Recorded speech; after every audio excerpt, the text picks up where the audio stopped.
But these Fed announcements, they can put it on a loop, okay? I can tell you what they're going to say right now. Okay, tell us. Yeah, they're going to keep interest rates are going to be unchanged. Mm-hmm. And they're going to say that they're worried about inflation, but they don't see any problem right now, and there's no reason to raise rates, but they're going to keep an eye on it. And that's what they're going to say. So rates will stay the same. But they're going to make jawboning remarks about, they're going to flap their lips about the potential of a threat, and they're going to keep their eye on it. But they're not going to raise rates anytime soon, because this inflation thing, it's transitory, it's a mirage, it doesn't exist. You might be paying more for food and groceries, and you might be paying more for your rental car, but that's an illusion. Don't believe your eyes. Believe us at the Fed here. We know more. And that doesn't exist. There is no inflation. In fact, there's a threat of deflation. That's why we got to keep rates low. We might even have to lower them. That's right. We might even have to lower them, but we're never going to raise them. No, because there's no inflation. Then said, look, you don't have to raise interest rates across the board, which would mean raising, let's say, mortgage rates and other types of rates. You know, the Fed, in their purview, have the ability to selectively raise rates. And what they should do is just raise margin rates, the rate of borrowing for speculative investment. The margin rates are now at all-time highs, higher than 1987, higher than 2008, by a huge factor. The leverage in the system has never been this high, by a huge factor. And, you know, he's right that they should raise margin rates, but they won't. And they're going to keep the effective cost of borrowing for hedge funds and private equity and leverage buyouts at zero, which means more companies can buy more companies with no cost. And they're not going to change anything. And it's extremely rare in the investment business for any professional to use the word guarantee. And yet there it is, Paul Tudor Jones saying it's 100% certain or guaranteed, which is remarkable because no one ever says that, because you open up a huge can of worms. But what he's saying, another way to look at it, is that when you buy Bitcoin, you are trading off a little volatility for guaranteed, with 100% certainty, yes, per Paul Tudor Jones, yes, an increase in purchasing power. Guaranteed over medium to long term. Obviously, on any given day, you have volatility, but that's trade-off because you have guaranteed 100% certain increase in purchasing power versus the dollar, which has no volatility, and you're guaranteed 100% certain to lose purchasing power. Those two are 100% guarantees. Lose purchasing power in the dollar, gain purchasing power in Bitcoin. That is a very stark reality. And Paul Tudor Jones went on to say, look, 2 + 2 = 4. Math has been around for thousands of years. I mean, this is a great riposte to the Peter Schiffs of the world to say, well, gold's been around for thousands of years. Well, so is math. You know, math has been around for thousands of years. It's an invention. You know, it came out of thousands of years of tinkering and many advances, but it's essentially something that's thousands of years old. And Paul Tudor Jones is saying, look, I believe in math. I believe 2 + 2 = 4, and it's based on math. And I notice also in the professional ranks, they're so focused on Bitcoin right now. Shitcoins are so much in danger of extinction, as they should be, because there's no reason for any of them to exist whatsoever. They're what I call Klingons, which is a concept I came up with this morning. So shitcoins are Klingons. Without Bitcoin, there would be no Ethereum, there would be no XRP, there would be no ADA, there would be none of those coins. None of those shitcoins would exist without Bitcoin. They're merely Klingons. They're clinging on to Bitcoin.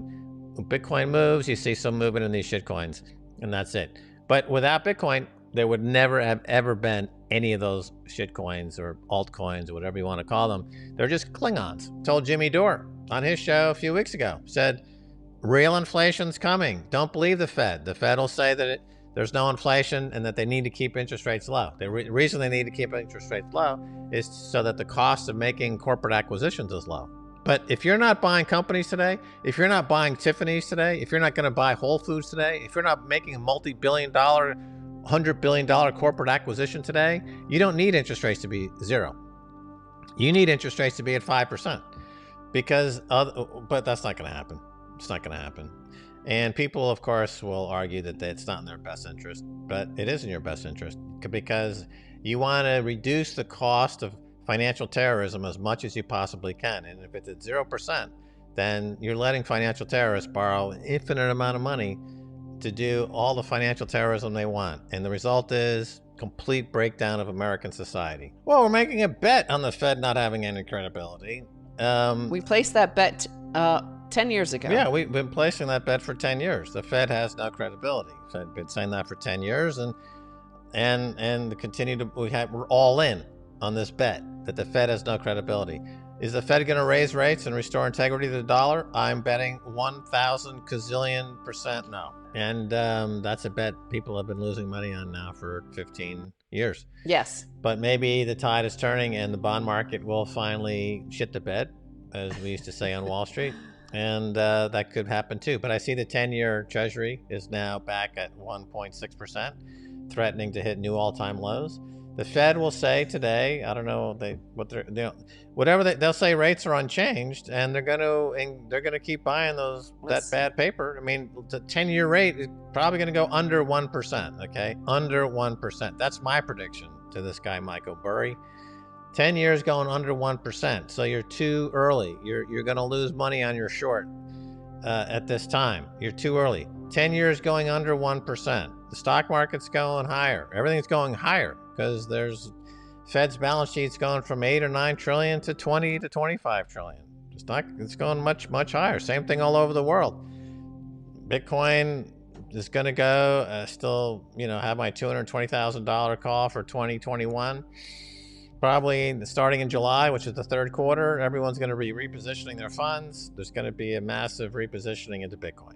The inflation is above what we expected, but we don't see it as being a problem at the moment, and we may raise rates in a year or two. Okay, but they're not going to raise rates now. That's exactly word for word, almost verbatim what I said they were going to say. Number two, my prediction for what will happen, what the Fed will do, is that they're going to lower rates and that the 10-year Treasury goes under 1%. That is my prediction, and my prediction has been correct now for over 500 years. I'm Max Adamus. I've made every accurate prediction since the beginning of time. And this is what's going to happen as I predict it will happen. And you can't taper a Ponzi scheme. And this has been a Ponzi scheme now for a long, long time. And you can't raise rates. That's the fact. We're in a huge trap of money printing that will only get more absolutely crazy in the coming months. And you're now feeling it because the money printing used to go through a labor cost sink called China, but that topped up. So you got wage parity now. So all the slave wages in China are now equal to America's slave wages. So I don't know what the income in America now is. What, 50,000 a year average? No, income? it's up 20% last year with all the free money being sent to them. Right. So it's getting China and America about the same now. If you do it on a PPP basis, it probably is exactly the same. Yeah. So China's outsourcing to Vietnam and these other places, but now they're getting to PPP parity on the wages as well. So there's no place to mask this money printing. So it's just going to drop to the actual CPI. You're going to see stuff go up in price. China's going to raise prices. Tankers are backed up all over the world.